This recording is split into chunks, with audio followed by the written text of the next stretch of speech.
السلام عليكم ورحمة الله وبركاته. ازيكم عاملين ايه؟ يا رب تكونوا بخير. النهاردة بقى يومنا مع الطيور بتاعتنا. شايفين بسم الله ما شاء الله، الله اكبر.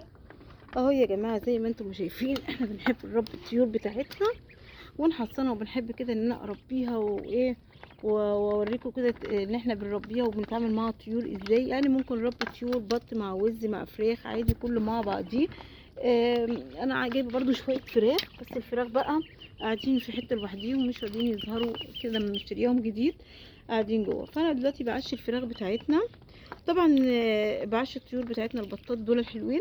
فطبعا يا جماعه البط المسكوفي دوت لازم ما بيكبرش ولا يربي لحم الا بالعلف، لازم بالعلف يا جماعه.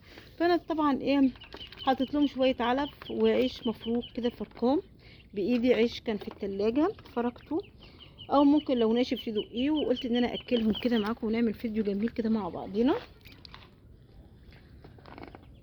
اهو يا جماعه زي ما انتم شايفين بسم الله ما شاء الله.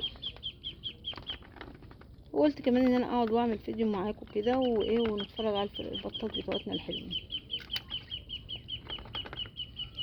شايفين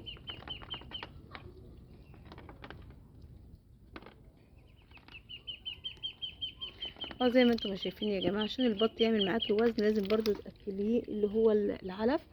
لازم العلف يا جماعه عشان البط يعمل معاكي اوزان، مش هيعمل معاكي وزن الا بالعلف. شايفين طبعا الحته دي كلها واسعه معايا.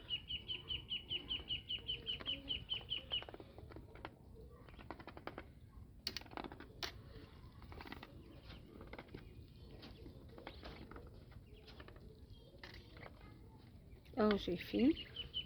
مش عايز اطول عليكم الفيديو اكتر من كده يا حبايبي. ايه رايكم ايه في الفيديو الجميل بتاعنا ده؟ بسم الله ما شاء الله، الله اكبر.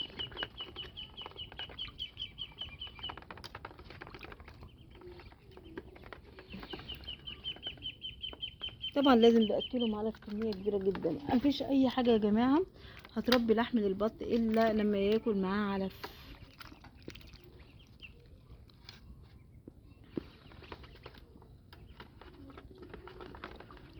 طبعا البطايه الصغنونه دي بلدي، في البطه الكبيره السودا ديت مسكوفي، واللي جنبها الكبيره مسكوفي، لكن البطه البلدي الصغيره البيضه دي دي بلدي.